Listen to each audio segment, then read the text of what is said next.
Bam. Bam. How are you? It is, what is today? Wednesday? It's the 10th of August, 2022. My hair's looking a little bit out of control, and it's just going to have to stay that way. I'm getting ready to do a comb over, and so I need to grow it out to like down to here so I can, because I mean, look at this. It's a lot to cover. So anyway, I have been gone from the streams for like 4 days. It feels like an eternity, and I keep apologizing, but things just keep coming up. And last night I got home and I had a pretty long day, and my wife wanted to go for a walk, and I said, let's go. So if that makes me a bad person, so be it. Wanted to just touch base and on the subscriber count and just say, like, thank you. I've been working on this for a year, and it has not always been easy as far as mentally grinding it out when there's no one watching. Like, you do a show where no one's watching. You may say, well, that's your sign, but I don't get enough exposure really. So I really don't know that that's true, but slowly and surely we're building an audience. I'm up to 76 subscribers, which I think I got 3 today. So just thank you all. Even if you don't ever watch it again, man, if I could just get, I don't know if I'd be happy with being monetized. But that's 1,000. And that's going to take a little while. But if I could just get this thing off the ground, I think that I've got a lot to show people. I'm doing the real estate game in St. Louis, Missouri. As an agent, as a broker, I see things in the marketplace all the time. We talk about, we have commentary on what's going on. I get it. And I want to share that knowledge with you. And I think that you have knowledge out there that you can share with me. It's funny to me. I often think, like, how do people get into this situation? I'll go to a house and it's terrible. I'll be like, well, how could you have even thought this was a good idea? And, maybe you guys have stories and things like that. Put them in the chat. Just put them in the comments. I will read them. I read everything. The only things, like, I would just say that one thing I don't do really well with on the internet is sarcasm. I'm a very sarcastic individual. But when I read your comments, sometimes I can't tell if it's sarcasm or what. So a lot of those will just get a heart. That'll be a like and a thank you. But anyway, it's been a blast. Have we come a long way since last year? I think so. I can't complain. So I won't. And you shouldn't either. And thank you for watching when you do. Thank you for your comments. Thank you for subscribing. Thank you for everything. For those of you who don't know me and are now like, why did I just spend 3 minutes of my life listening to this guy? I did want to introduce myself. My name is John Schenk. I'm the founder and managing broker of Deerwood Realty in St. Louis, Missouri. We're a small brokerage, very small, and it's going to stay that way because I don't want I don't want to be chasing or herding cats, as I would say. But we mainly work residential. I have the ability to do commercial deals, but I typically stay in the residential side. And business is going well for me now. It had been going terribly for the entire year. I'm sure if you looked at any of my previous live streams from a month ago, 2 months ago, you could see the torment that I was going through. I had many buyers who would sell their homes if they could just go buy another one, but they were having a terrible time finding a home to buy. And so it was locking me up. Every weekend I'd go out writing offers, and every weekend I'd come back on Tuesday with no accepted offers. And so that was frustrating. I've gotten quite a few houses under contract lately. I've listed a few houses. Things are going in the right direction. They could always be better. If you're looking for a real estate agent in St. Louis, Missouri, St. Charles, Jefferson County, St. Louis City, I'm here in St. Louis County. I mean, I'm based in St. Louis County. Happy to help you list your house. Happy to help you sell your house. Help you, help you as a buyer's agent. And just that's what Deerwood Realty is. The Deerwood Realty live stream and Deerwood Realty and Friends podcast is basically this. We talk about real estate topics. We talk about things that happen to me during my daily work, and then we try to figure out, could we have done better? Are the people that are writing the articles, do they have any sort of credence with me? Like, they experts in their field as far as like based on what I'm seeing? Is it the same thing? I'll take an example right now. Everyone says the market is going to hell. It's terrible. And there's all these statistics that say the market's terrible, but that's on a national level. That's on a national level. And I'm here in St. Louis, Missouri. And I'm telling you, if you have a nice house, okay, move in ready. Still people just chomping to buy a house. Okay. Is that going to change next week? Maybe next year. I don't know. I can just tell you that right now we're not having the problems that some people might be having in other parts of the country. Now, will that change? Sure. It always changes. Every day is a different thing. I'm having a few deals go through. Is that because the market has changed? I don't think so. There's only so much that I want my buyers to pay for houses. I mean, where it would make sense. I don't like them to go, $50,000, $80,000 over. That's just ridiculous. And I don't think we're going to see that much longer. But we'll get into it today. Well, I don't know if we'll get into it today, but there is a story that I did see that talks about, the market's turning back to a buyer's market, and everyone should be happy about that. But, should we? It's always an interesting thing to me, the perspective.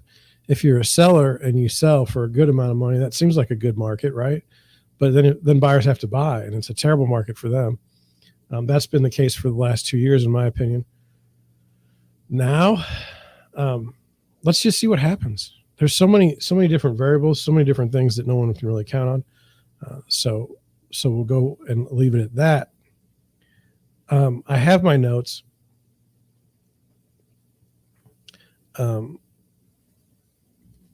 I wanted to check real quick. Sunday and Monday, I showed 26 houses to out-of-town buyers, and they're wonderful people, and they happen to come in for the weekend. And honestly, I don't work with out-of-town buyers very often, not because I don't want to, but because you kind of have to have like an inside track to know who's coming into town. I'm not going to be found necessarily on like Google. You're not going to know that I'm a broker in St. Louis, Missouri. So that's sort of what happens. So anyway, I had these showings, and it took me a while to schedule them. And one of the first things I wanted to do was just go over some of these houses because it was odd. We're not going to go over all 26, but I just want to do some notes. Just now, I'm representing my buyers as a buyer's agent, and so it's a lot different than if I'm listing the house myself. But I can work with telling you what the perception is and how it works for me. And that's what we'll do. And then we'll get back into like, what are the things that someone from out of town is looking for when they're trying to buy a house. So I'll get into that. Don't let me forget, but let's just get a rundown of the houses. So I'm just going to go through the houses. I've got them below the camera so you can't see the addresses, and I'm not going to give them away, but I'll say, so one of the houses we looked at, this was the last house now it's going to be in reverse order for some reason, or not even in very good order, because I mean, I just didn't think to do it that way. But we'll go over it this way. So the first house, they had started. Now, so many of these houses were listed for more than the weekend because those are the only houses you can see if you're coming in from out of town, because by the time you get to see them, they're already under contract. They're already gone. So these are houses that have been on the market for a while. This house has been on the market for 31 days. They were asking almost $500,000 for the home. It had been completely remodeled, but the problem is it's in about a $300,000 neighborhood. And so it's like, it's not a new house. It's an updated home. But why would my buyers want to pay $200,000 more to live in a neighborhood, in a house, when they could just buy another house in the neighborhood and fix it up the way they want to and still be at least $100,000 below what this house was priced at? I don't think that there's any chance that this house sells for the price. I think that's why it's been sitting on the market for 31 days. And I'm not sure what they were thinking with that house. There's no way someone's going to buy that house at that price. The market has told them that. Next house we went to look at, there was a offer on it when we went to look. It's all brick home. And we were in Oakville. I'll just tell you that. We were in Oakville at this particular time. Nice house. It had popcorn ceilings. My buyers don't like popcorn ceilings. It had a huge basement, but the way the yard was around the house, there's on one side of on one side of there's like a trench, and like there's all this water. And sure enough, when we went into the basement, that wall in particular had a lot of work done to it in the basement, a lot of cracks fixed, and I suspect it was never ever totally repaired. Also, the people that lived there were original owners. The house was built in 1976, so 1 year before I was born. It wasn't that it wasn't updated. It was just that it was not, again, for my buyers. But the first house we were talking about, I mean, this house was actually better. It was in a better neighborhood. It was in a better space, and they were only asking $375. So I mean, I don't know that my buyers would have put anything in it, but it was a huge ranch. Anything to me over 2,500 square feet is a ranch. I mean, that is significant. The next house we looked at was an open house.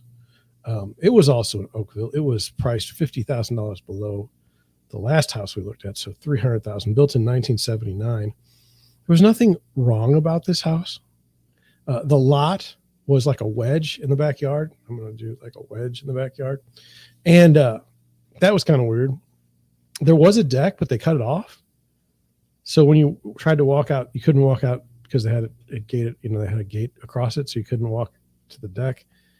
Man, a new deck's going to cost you probably 20 grand in supplies and time and material. That's like a minimum. So now we're maybe what, 320, 330 for a house? I don't know. I didn't particularly have any interest in it, and so we did not put an offer on that house. Oh, then we had this house. Now, just I'll tell you in the middle of this because you're watching, but look, I know it sounds simple, like, oh, you showed 26 houses in 2 days. Oh, that's so simple. And it's not rocket science, but you have to, so you're averaging 13 homes a day. So when you try to show 13 homes in a day, you have basically like time windows to show them. And you kind of have to be close because, sellers may be occupying the home and they might have to leave or something like that for you to show up. So you got to be courteous. The other thing though is houses go under contract before you get there. This particular home was very interesting. It was, I asked for a showing, and I did not get confirmation for the showing, and that's always a bummer. Let me just try to help you when you're choosing a real estate agent. So, for a listing agent, if you're going to choose a listing agent, boy, you better hope that they are responsive and that they are trying to work with other agents to sell your home. If they're not, it's not a good thing. And how are you going to know that? See, you're not. I don't think you're ever going to know that. And so this particular home, I asked for a showing. It was declined, and that stunk. And so I was like, well, why was it declined? And I didn't get anything back from the agent. I finally did get a call. And honestly, just from the description alone of the property, I already knew it was dicey. Just from the days on the market, I knew the property was dicey. But when the agent called me and explained the situation, it was just like, this is a train wreck.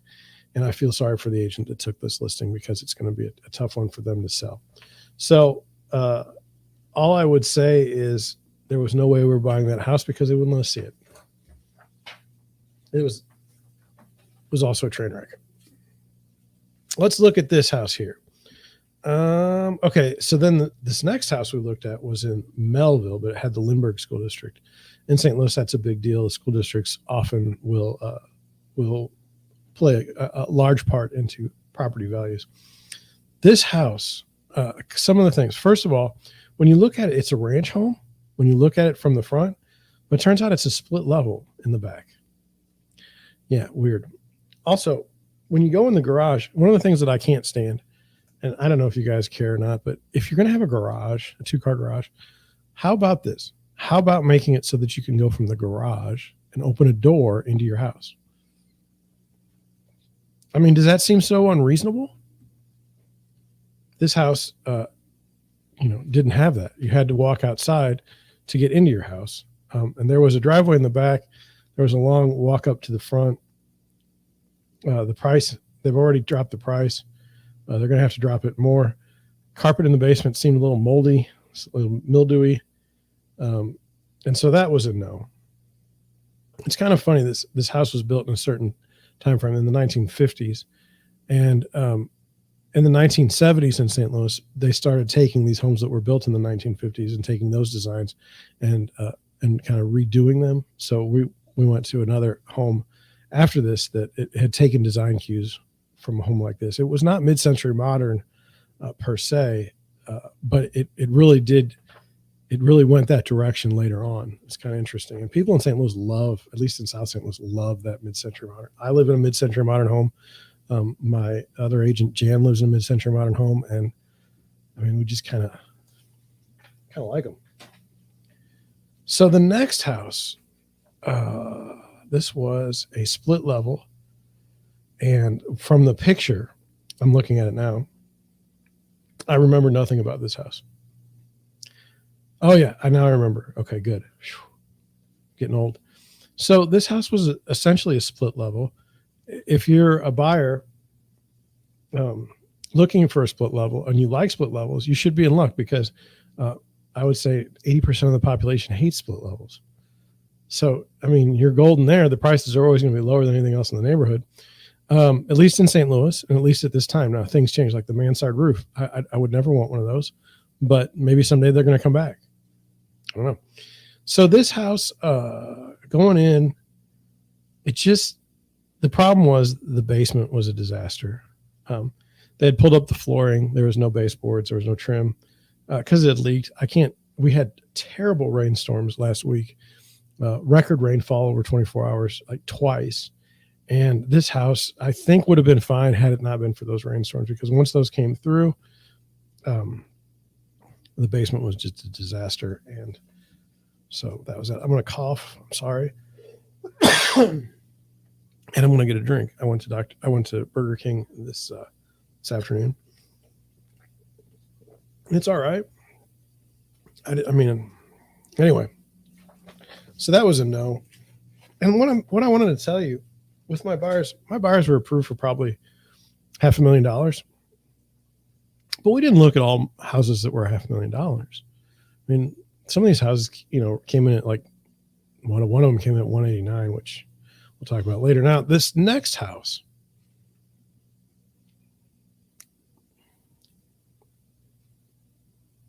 oh yes, it just takes me a minute to get things. It's a particular style of home that I don't particularly care for. I would say it's a two-story. I think that's fair to say. First floor is brick. Second floor is siding. A large house. It had been built in 1970, and that's the last time anybody did anything meaningful to the home. Very, very dated. It's in the Lindbergh School District, so it had that going for it. The problem is in the backyard, there was a storm sewer and then a storm drain.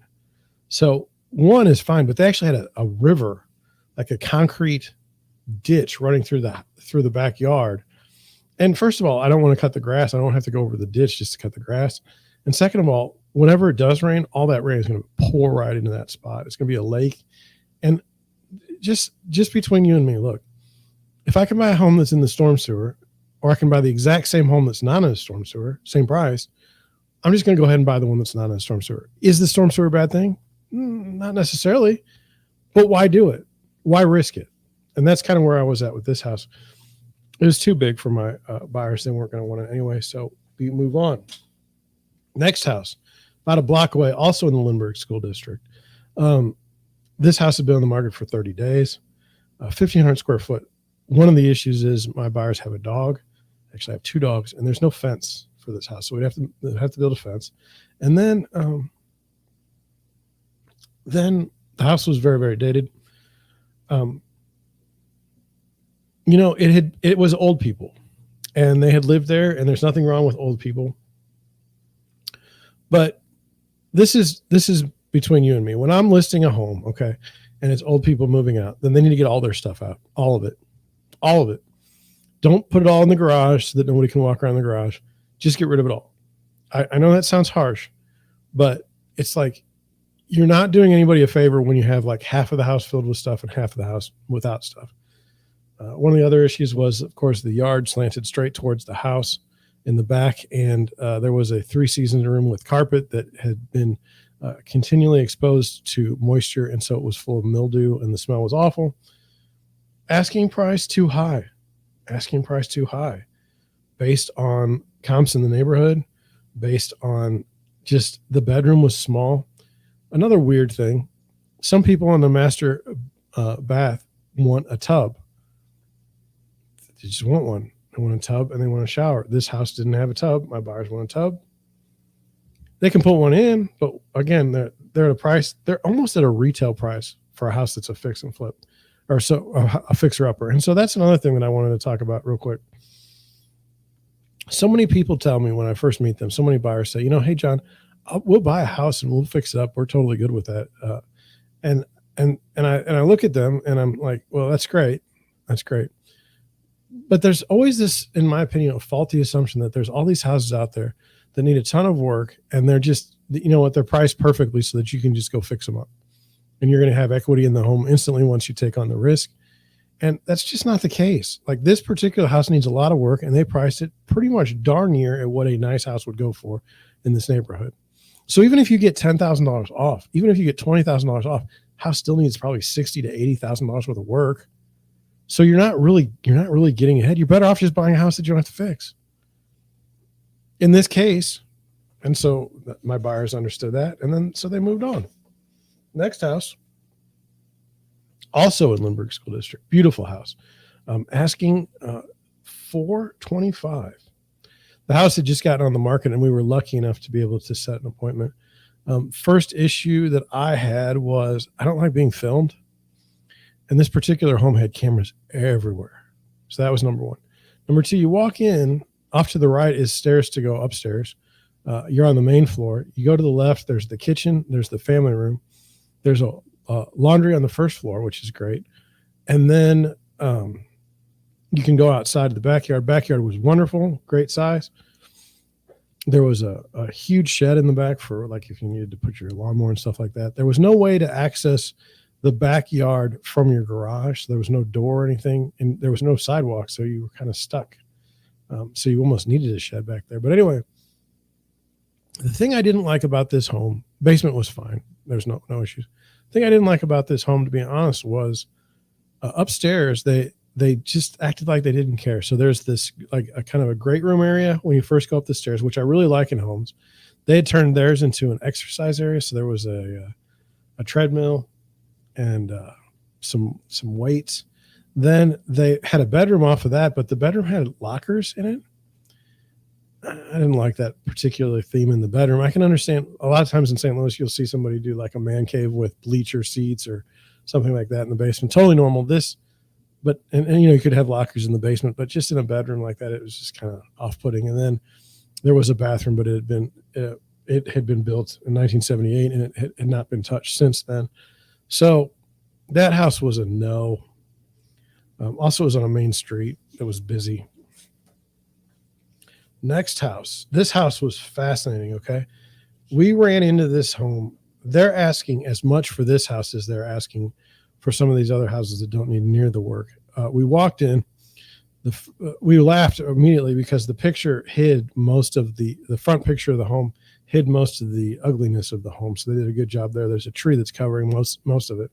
Once you get there, it was like this awful family room off to the side that they must have covered up that used to be a garage or something. It was terrible. Anyway, you go in and it stinks. That's no big deal. All of a sudden, there's no flooring. And then there's a fireplace that's all burnt out. There's the floor plan, the layout was just terrible. Work had not been completed. And then the basement had standing water in it. Now, they were having an open house. This house did just get on the market. They were having an open house. And they came to the market at $350,000.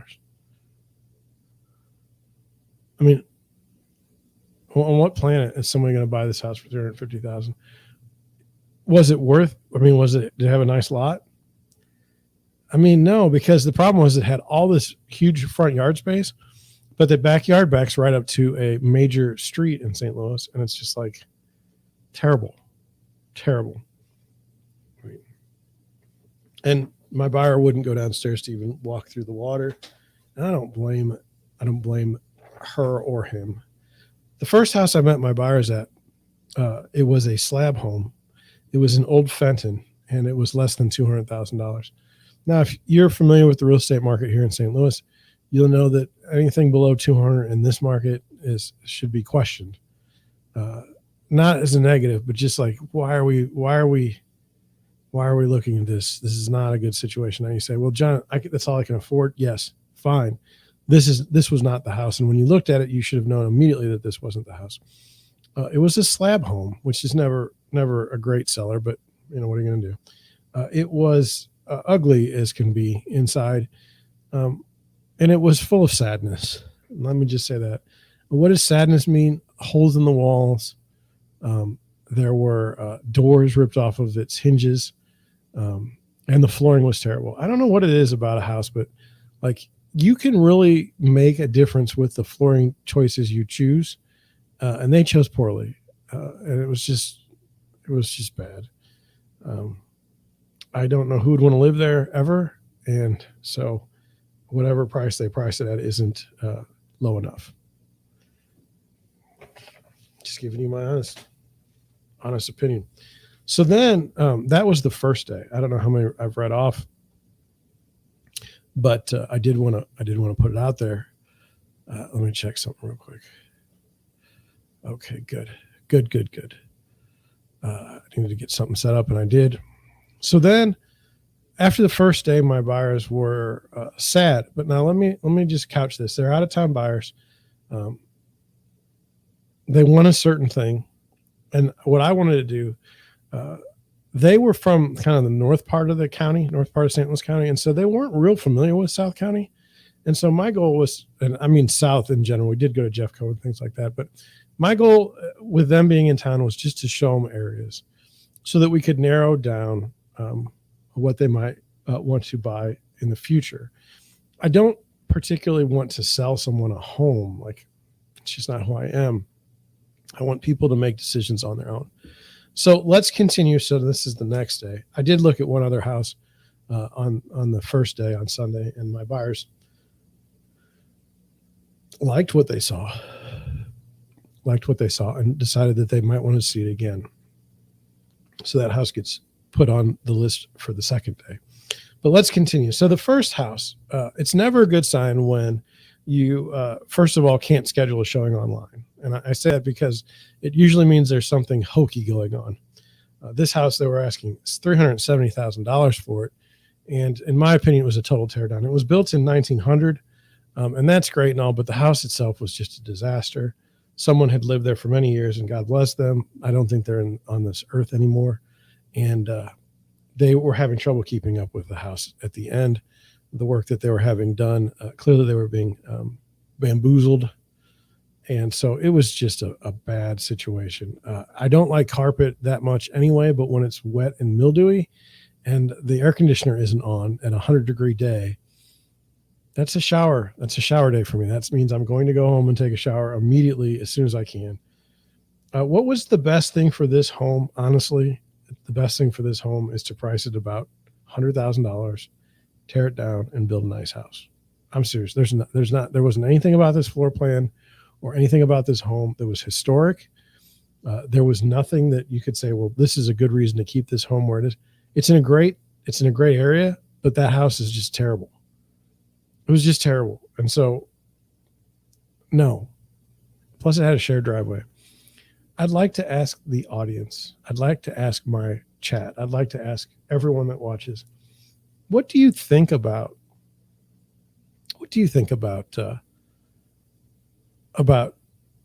shared driveways? I mean, you really have to like your neighbor. I don't really want to like my neighbor that much. I mean, I like my neighbors, but I don't want to have to deal with a shared driveway. So that was a no. One thing I learned on that one is one of my buyers, I have mosquitoes that attack me when I go out. Like, my wife and I can be walking down the street and like 10 mosquitoes will attack me, and she won't even get bit once. But I was with this group of buyers, and the husband, he was getting bit all the time, and I wasn't. So he's got even more of a whatever it is that mosquitoes like than I do, and I really, really enjoyed that. because I got to be outside. Like I was in a spot and I was like, oh, please don't make me stand out here. I'm going to get all bit up.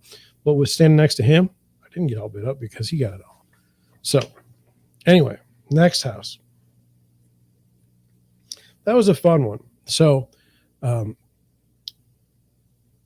when you schedule 12 houses or 13 houses in a day for showings, it's possible that you're going to be late on one or two of the houses. If your buyer likes a house and wants to stay a little longer, you're probably going to stay a little longer that one. If your buyer hates the house, they're probably going to leave a little faster. So I typically schedule about a half hour per showing, but then you have to factor in traffic. And we were going, I mean, if you know St. Louis, we were from Webster Groves to Fenton to Arnold to Oakville to Melville. This, and one in Kirkwood. I mean, we were all over the place. And so for me to get it close on the time, not going to happen. Came to this house about 20 minutes before our showing was supposed to be up. Owner was in the house, didn't hear me when I unlocked the door and said realtor. She was just sitting there on the phone with her daughter. I was like, hey, I'm a realtor. Can I show this house?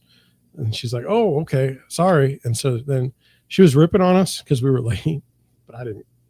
That's not going to keep me from buying a house. Walked through the house. It was a split level with an odd sort of space that didn't make any sense. I mean, I can't even describe it. I'm going to try. So you go down in the basement and, like on a split level, but this home in particular, you walk up these stairs and now all of a sudden you're in this area between the upstairs and the downstairs that's like got rooms, and it's got the mechanical system. So the HVAC and the water heater in there. It was just bizarre. And it wasn't tall enough for my buyers. My buyer would have hit his head on it every single day. So it was a no. They had a cute dog though. Other thing, it was on a very busy street and there was no way to really back out without just sticking your car out there and just hoping you don't get crushed. That's never a good thing for me. So that was a no. Next house was in Arnold. It has been listed for years. House was built in 1965. My buyers, there was a 220 service shed in the back.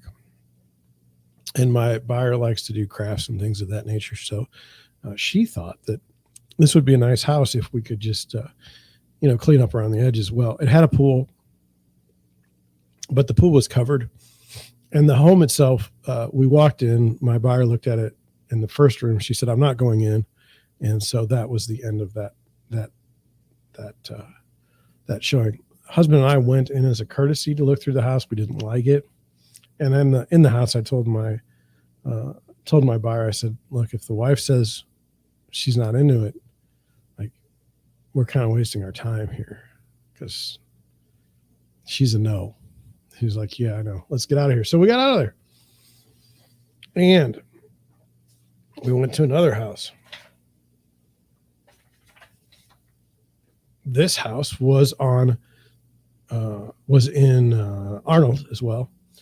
Very interesting. Went in the house, air conditioner was on, but it wasn't working. It was just blowing hot air. Someone had taken the trim of every room and torn it off. There was no molding or trim. That's not really a good way to present a home for sale.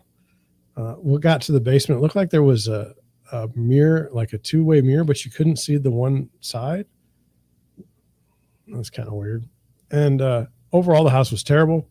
There was a deck, and then it's about 14 feet in the air, and there was no railing on half of it. And so if you fell, it'd be on concrete. Not that you're trying to fall off a deck, but what I'm saying is from a safety perspective, that's not so good. Not so good.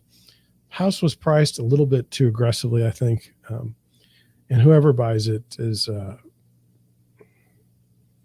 don't know, even where the location was, it was pretty terrible. Nothing good about it. In fact, let me just let that one go. And the guy that listed it, I've worked with him in the past. He's a great guy. I don't know what he's doing right now. I don't know what his spiel is. I get the sense that he's doing some sort of thing where he buys the house. I get the thing where he He buys the house, and then so he has it under contract. And then what he tries to do is, I think he's trying to like flip it in a way. So like, let's say he buys the house for like 200 and he puts the house up for 220. And then he tries to make it on the difference. And since he's the listing agent, he only has to pay out the buyer's agent. Why would anyone agree to that? I'm not sure. And I don't think he's a squirrely guy. So I'm not gonna throw rocks at him. But something's up, because I've seen a couple of his other houses that he's done this with. They're always terrible houses. So anyway, next house, wonderful home. It's in Jeffco. Was it in Jeffco? It was in Jeffco, Jefferson County. But if you've ever been in Jefferson County, and this is not a criticism, this is, I would say, admiration. It's hilly. It's hilly. And it's not unusual to have a walkout that's literally on a cliff. So this house was in the middle of nowhere, driving up and down. It happened to be in like the bottom of a ravine. House built in 1991. Very nice home inside. But my gosh, there was no yard, no chance to fence anything in. And it was just at the bottom of a hill. And so the water. Also, one of the things I told the buyers, and one of the things I would tell anybody is, look, if you buy a house and you either build it or you do repairs to it, okay, finish them. Just make it all done. Don't leave stuff unfinished. That's annoying, because now somebody else is going to have to come in and finish all the work. It's like if you had it built, just get it done. And then if you want to do remodeling and stuff like that, totally fine. But like, everything about this house needed work. And it was built in 1991. And some of this work was just never finished from original. It just wasn't finished. It was just halfway done. So I did get a call from the agent on that home. And instead of putting in my feedback, she's like, hey, like, what do you think of the house? And I said, it'd be a great house if it wasn't on that lot. Now, I saw what was coming. My buyers are not that complicated.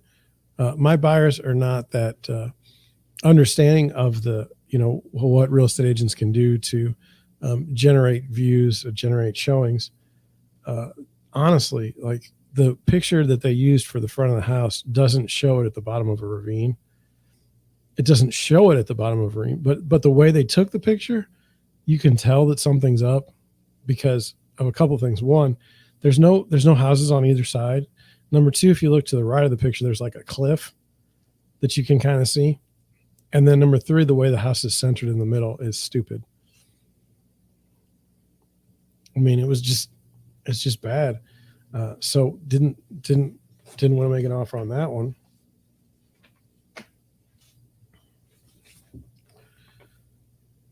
Oh, this house here. Okay, so we went to Fenton, and the draw to this home was that it was on 3 acres, and 3 acres in Fenton. I mean, Fenton is like 20 minutes away from downtown St. Louis. It's not that far. And these people, my buyers, wanted space. They wanted space. And so 3 acres, wonderful. Unfortunately, the home itself, I suspect, had some issues with flooding. It's kind of at the bottom of a hill as well. And there were fans everywhere in this house. And there was no carpet in the basement. Another home that wasn't finished. It just wasn't finished. It had been left undone. And then this is the part that was a little rough. It was 97 degrees. I think it was like 70% humidity. It was 3:00 in the afternoon, and the sun was just beating down on us. And the buyers, as they rightly should, wanted to walk the property, all 3 acres. And my God, I mean, I walked out there and I got on this hill. There's no trees, no shade. And I just started sweating profusely. It was just terrible. Now, one of the things about being bald that it's not good is, there's a few things, but one, like when you start sweating, it like you can see you're sweating. Like it's quite visible. With those folks that have hair, not so much. They don't, you can kind of get away with it. The other thing is, I got to be careful. If I'm out in direct sunlight for more than like 10 minutes, my head is going to turn into like a beet. And so I was just praying for shade. Didn't find any. Um, just miserable. And then, oddly enough, there was a stray dog, in our path on the way back that was just taking a dump, like right in front of where we were walking. And it was like, seriously? And then the dog wanted to go inside. We're like, no, I can't go inside because we don't know if you're the right dog. And it went almost $500,000 for that house. That house isn't worth $180,000. Maybe the lot is worth $180,000. House should be torn down. Is that bad? Next house. This was a curious home. This was in Fenton. One of the things I tell my buyers, and not as a negative, but just as a, hey, you might want to know this. You can't control people that move in next to you, okay? You can't control that, but you can control where you move, okay? And if people next to you when you're moving are hoarders, and they're hoarders before you move in, and you decide to move in next to them and then get angry that they're hoarders, that's on you. That's on you. This house, the neighbor was an absolute hoarder. I feel sorry for hoarders. I don't wish them any ill, but I mean, just the mountains of crap in the backyard that isn't ever going to go away and is most likely going to just get bigger and bigger. It's not something that you want to live next to. It's just not. But my buyers were, oddly enough, they were still into it, and so we were looking at the home. And then I think what really killed this even a chance of an offer is this: they had a county occupancy inspection, okay, and that's great. Most of the time, most buyers are going to need to have an occupancy inspection, or you're going to have clear occupancy to move into the property. Problem is they decided that they weren't going to fix any of the things that the inspection turned up. And some of the things that were turned up were like the deck was a mess. And so rather than leaving the deck up, they just tore it down, but they left the wood there. And this was on a more than a $350,000 house. There was nothing that had been updated in it. It was pretty terrible. I don't know what my buyers were thinking on this house. But I do know that the wife was interested and the husband was like, absolutely not.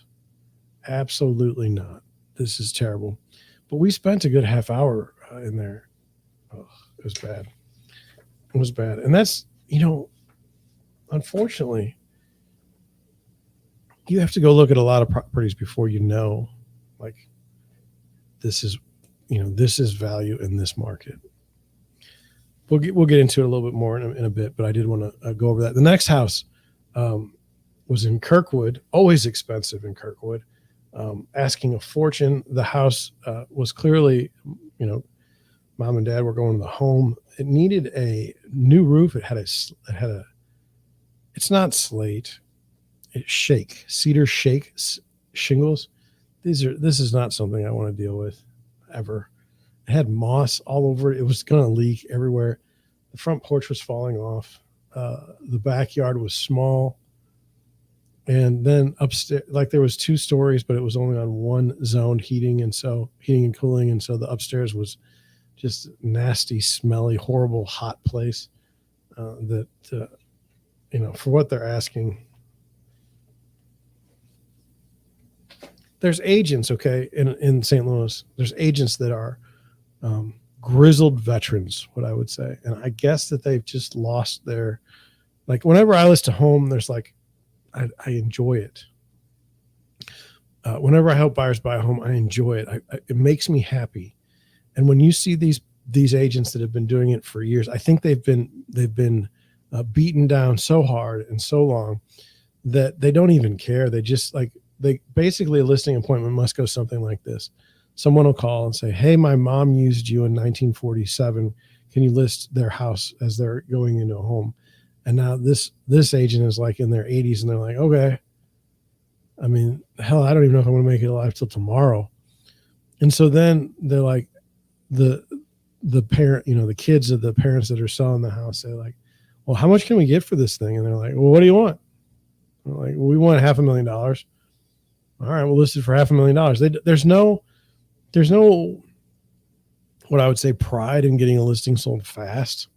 It's just like, I've got the listing and I'll let it sit for 6 months if I have to. I don't care because I've got one foot in the grave anyway. It's bad. So that house was that house, a very reputable agent who has been doing business for many, many, many years in the community. Clearly doesn't care about pricing at this point. They're just like, I'm happy to have a listing. And it was so bad that they didn't even ask for feedback, I think, because they knew that it's been on the market for like 35, 40 days. They know they've messed up and they don't even care. Like that's, and as a real estate agent that does care, it's fascinating to watch how you can just how you can do just the bare minimum and get these listings. Whereas I have to hustle and I have to bust my butt just to get a chance at a buyer or a seller.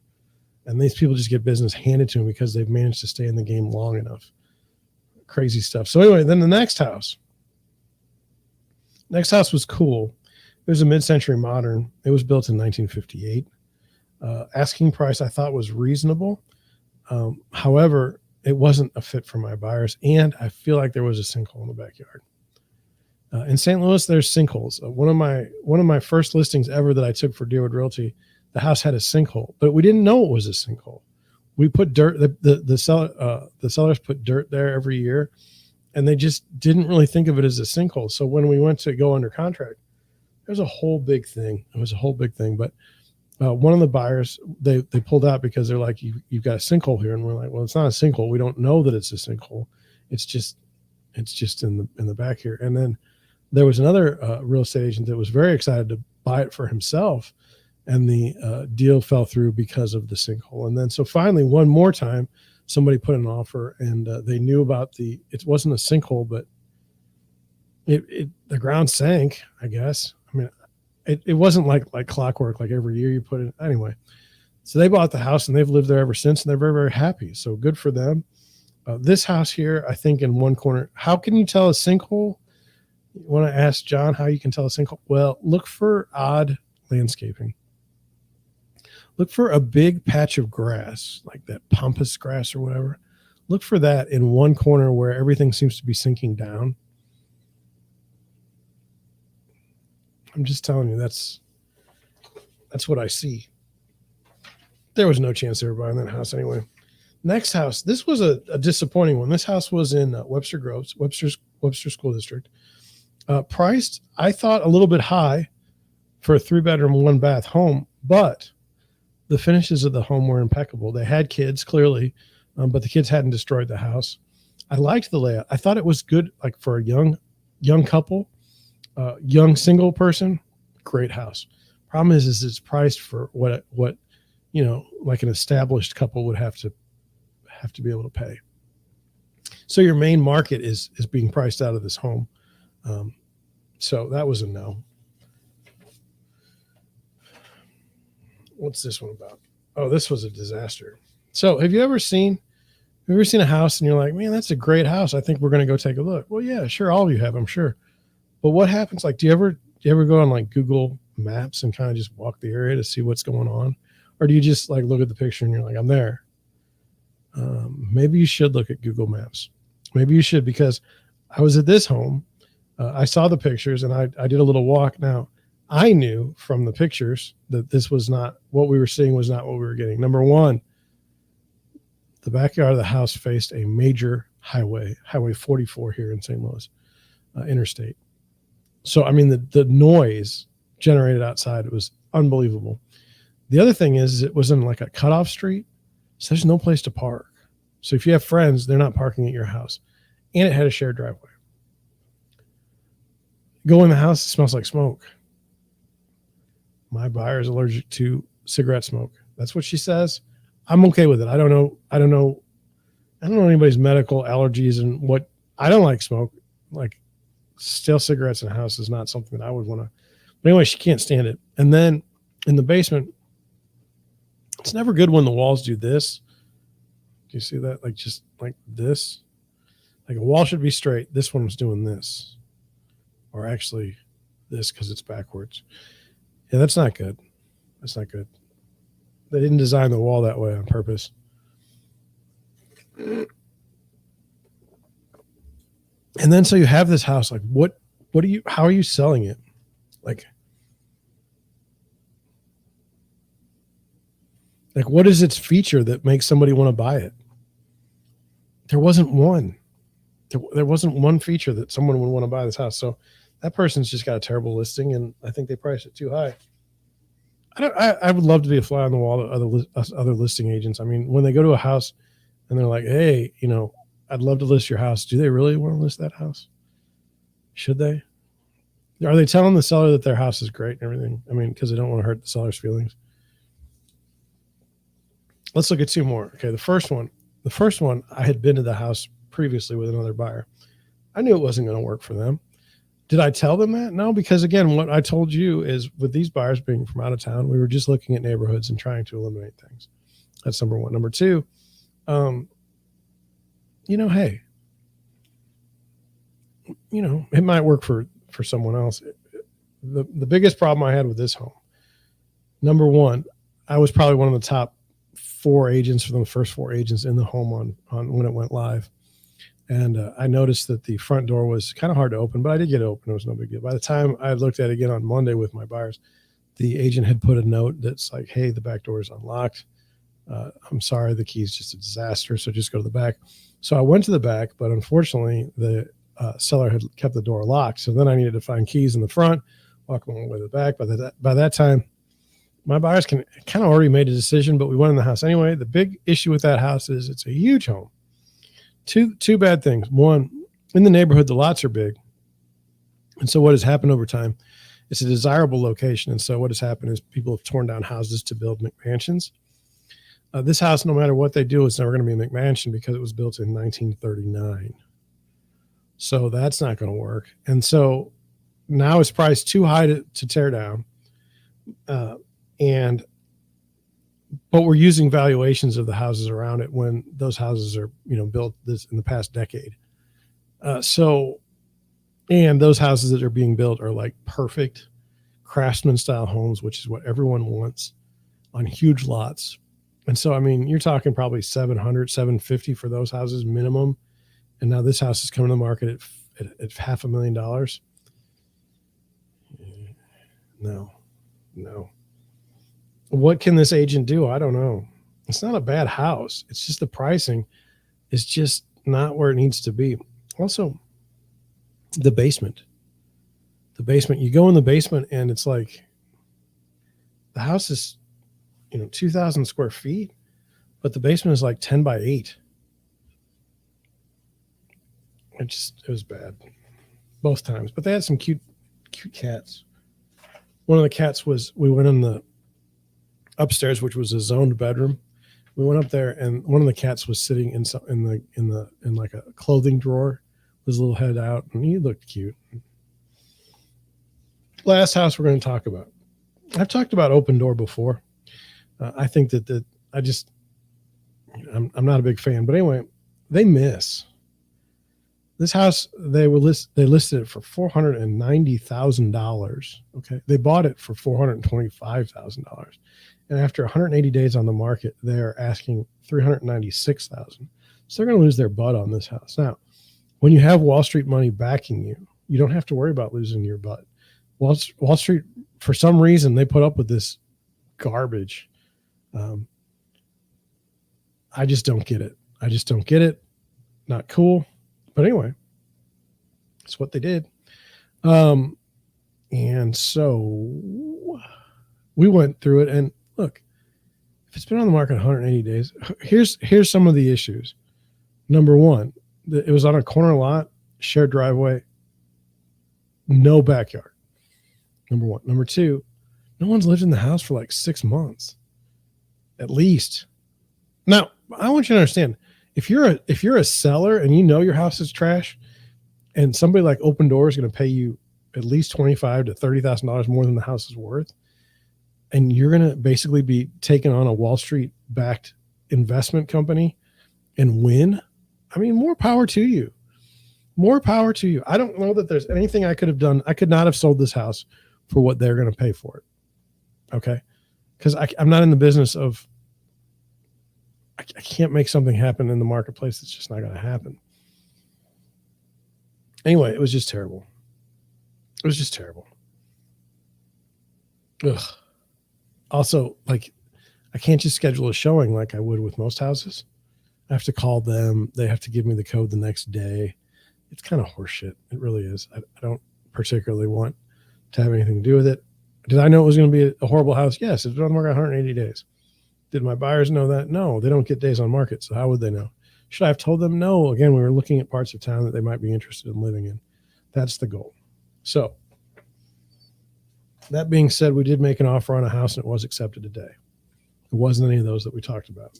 I'll talk more about it down the road. I don't, if the listing agent is watching my video for like to glean some sort of intelligence, I don't want to talk about a deal that I have going on right now. I don't want to jinx it. I don't want to hurt anybody, sellers, buyers, agents. I don't want to throw anybody on the bus. This is I just noticed it was right here. So that was it. Now, 2 days of showing, many hours on the road. So I didn't get a chance to do a whole lot of stuff. So I was exhausted. There was no way I was going to be able to do a live stream, even though I wanted to. I love the live streams. I love the live streams more than you could imagine. I never thought I would.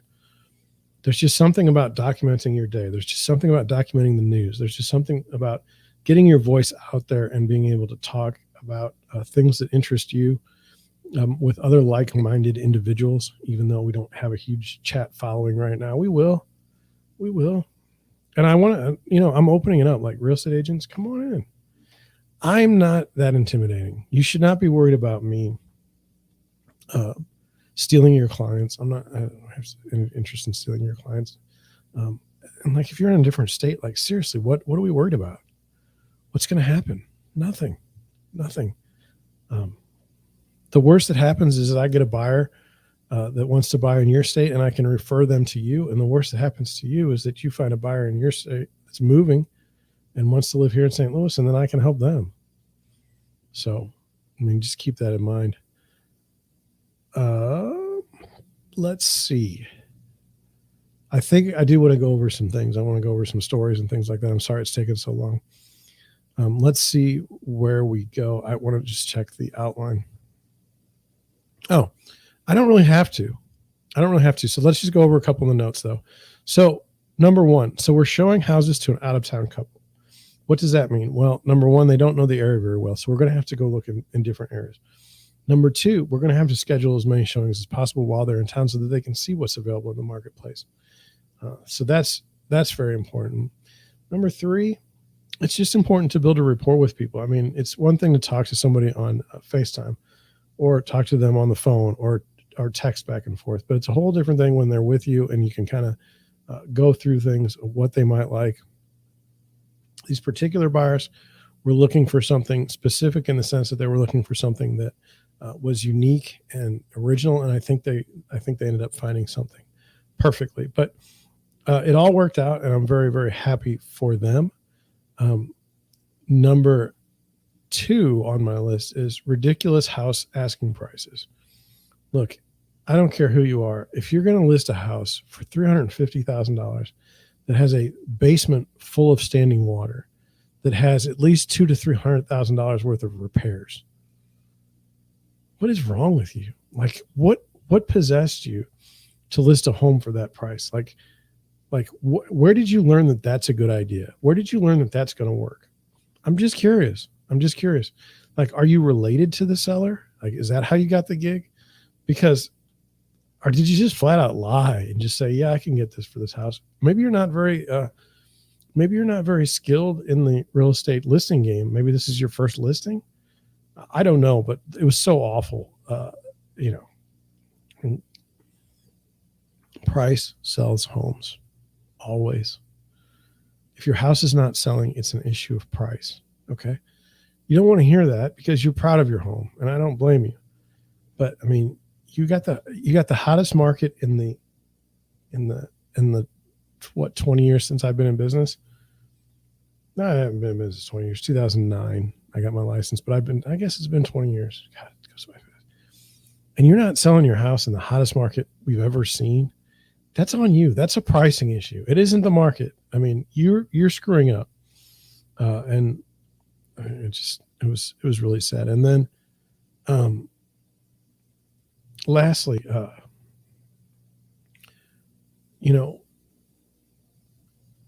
every deal you do is different. Every offer you make is different on a home.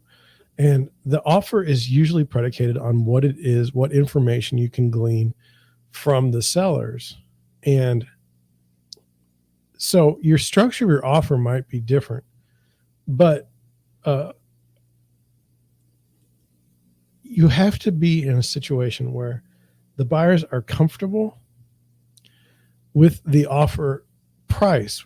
And so how do the buyers get comfortable with the offer price? Well, you go look at a lot of homes in a certain area.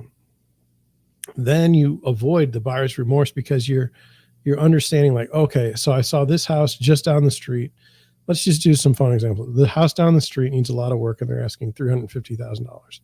This house here doesn't need that much work and they're asking $325,000.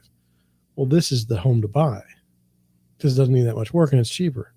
And it's got the same features. You can't do that if you're not looking in one specific location. If you're trying to look at all of St. Louis for a house for, say, $150,000, good luck. Good luck. You'll be looking forever. And so just keep that in mind. If you really want to buy a house and you really don't want buyer's remorse, you go look at a bunch of houses.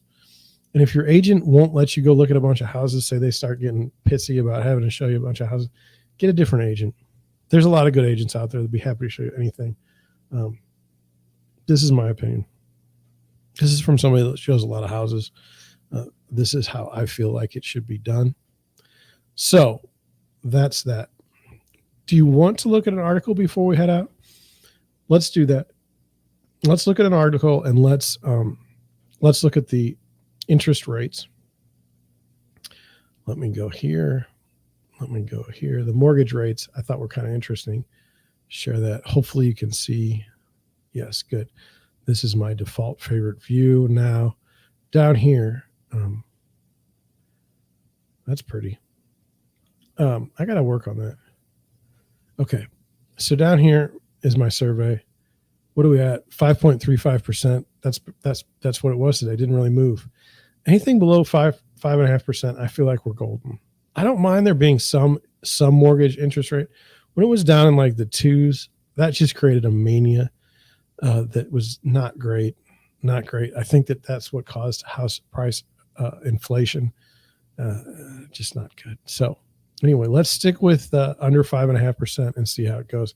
Now, I like to go to Redfin. Redfin, I'm not going to kick them too hard, but we've talked about it in the past. Just wanted to go over this. Now, this is July 20th. This was almost 20 days ago. And this is for the entire United States, whereas I'm kind of in St. Louis. Home buyer competition drops to the lowest level in over 2 years. The bidding war rate dropped below 50% for the first time since the start of the pandemic in June, as rising mortgage rates and inflation took a bite out of the home buyer budgets. It says nationwide, 49.9% of home offers written by Redfin agents face competition on a seasonally adjusted basis in June. That's the lowest share since May of 2020. And for the first time, the bidding war rate has been below 50% since that same month, when the housing market was at a near standstill due to the onset of the coronavirus pandemic. That was not true for me. I had houses I was selling. It didn't mean anything. June's bidding war rate compares with a revised rate of 65% 1 year earlier and 57.3 1 month earlier, and marks the fifth straight monthly decline. Now, I don't know how it's defined. So is a bidding war just one of those houses that goes for over asking? Or is it, I haven't seen a true bidding war in a long time. I've seen escalation clauses, but not a bidding war. So on an adjusted basis, the bidding war rate was down from 66% 1 year older and 62% from 1 month earlier. An offer is considered part of a bidding war. That's good. We're going to get a definition. If a Redfin agent reported that it received at least one competing bid, well, that's stupid. Do you know how many times I've had I mean, I'm used to having houses have offers on them. That doesn't mean it's a bidding war. What if all 4 offers are below asking? Whatever. It says housing market competition is declining because higher mortgage rates, higher home prices, inflation, and a falling stock market have eroded home buyer budgets, causing some hunters to drop out of the market. So I would say that's true. I had one buyer who was going to pay for a house in cash and then decided not to because his portfolio had taken a pretty good hit. So yeah, that wasn't good. I'm just checking some things. Sorry about that. So moving on, here we go. It says, this I thought was interesting. Roughly 60,000 home purchase agreements were called off in June, equal to 14.9% of homes that went under contract that month. That's the highest percentage on record with the exception of the start of the pandemic. The typical monthly mortgage payment for a home buyer is now $2,387 at the current 5.51 mortgage rate, up from 44% a year ago. Now, look, I've been telling you about houses coming back on the market. I've been telling you about this in 2 ways. One, either the house doesn't appraise and there's no way that the buyer can possibly put in enough money to cover the appraisal gap.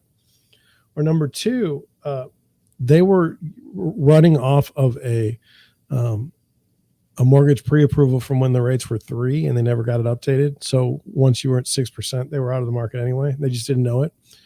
So when they go to put in an offer, they can't get it closed. Anyway, it says, while the market is cooling, it's not coming to a crashing halt, said a Redfin agent in Seattle. House hunters who can still afford should consider taking advantage of the slowdown, given that way there's less competition. There may be less competition for houses that are not the pretty houses, but on pretty houses, people are still just shooting for the moon. So then this goes through home buyer competition where it fell the most. It's not that interesting to me to say where it is because it's not happening in St. Louis.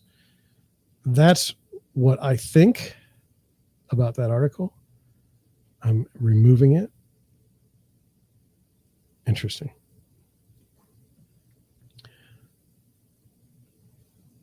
I think that's where I want to be today. I think that we're going to end the show on that note. Let's just talk about a buyer in St. Louis. What are we doing if we're a buyer in St. Louis? Well, we're looking at houses that are currently on the market and they're coming to the market. If we get the sense that a house is going to be in a bidding war, we look and see the comps. We look and see other houses. Where does our offer need to be to win the house? And is that worth it? Then we put in an offer accordingly. That's all we can do. It doesn't matter if there's 50 people at the open house. It doesn't matter if there's no one at the open house. All our offer is going to be dependent on is what we're comfortable with paying. That's it. If you can do that as a buyer, you should be thrilled. You should have no issues. And so that's what I would do. If you're a seller in St. Louis, you should probably call me. We should probably talk. I have different strategies for different situations. I feel like the market's not that strong unless it's a super pretty house. And then in that case, I'm willing to market it a little bit more aggressively in some ways or my strategy is a little more aggressive than what I would normally go with if the market was slowing down. If your house is not perfect, if your house is in need of significant repairs, we're going to need to price those repairs in for someone to buy the house. We just can't be up at retail prices right now. It just isn't going to work. Your house is just going to sit and you're just going to be mad at me and tell me I'm a terrible agent, even though it's your house and you never bothered to fix it up. That being said, I'm going to head out.